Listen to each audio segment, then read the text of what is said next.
Hey everybody, it's Diana from The Girl Creative. If you've been a follower of mine for any length of time, you know how much I love super simple and quick projects.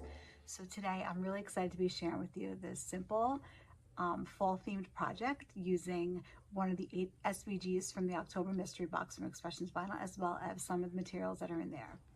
Today we're going to be making this rustic looking You Pick Pumpkins charger, and it's, like I said, it's a super easy craft. You could do it during nap time, you can do it at the end of the day if you feel like you haven't gotten any time in to do crafting, but it's just super simple. You can use it on your fall tablescape. You could also use it just as some decorative piece on in your fall decor. So let's get started.